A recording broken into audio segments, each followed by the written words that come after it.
yang dipercayai warga negara asing, iaitu Indonesia lah, yang dipercayai sedang keluar daripada sempadan Malaysia ni. Jadi dalam insiden tersebut,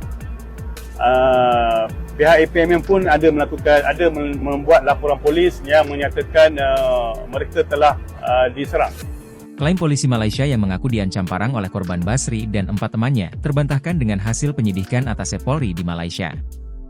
Bahkan, petugas tak menemukan barang bukti berupa parang dan tuduhan pihak polisi Malaysia jika kapal patroli mereka ditabrak kapal yang ditumpangi korban.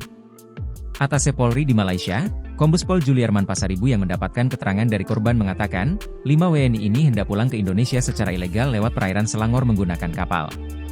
Para korban ini berangkat dari Tanjung Ru, Malaysia dengan membayar Rp1.400, Rp1.500, Rp1.300 kepada agen bernama Malik dan berangkat pada 24 Januari, ujar Kombes Pol Juliarman, pada Rabu, 29 Januari 2025. Namun, baru 10 menit perjalanan, kapal mereka disergap polisi maritim Malaysia dan diminta berhenti, akan tetapi nahkoda kapal yang ketakutan memilih kabur. Polisi Malaysia melakukan tindakan keras. Kapal yang ditumpangi WNI disergap dan dihujani tembakan.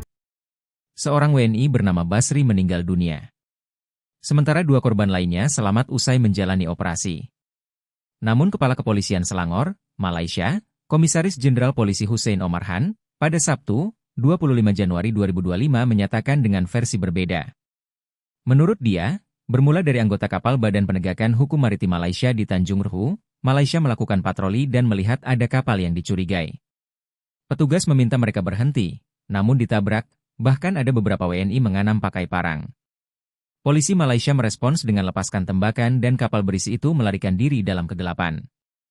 Namun, saksi mata di lapangan pun membantah keterangan Hussein. Penduduk setempat yang menemukan 3 korban di perahu yang terombang-ambing. Ditemukan 1 orang meninggal dan 2 mengalami luka. Tidak ada parang atau benda lainnya kecuali 3 korban.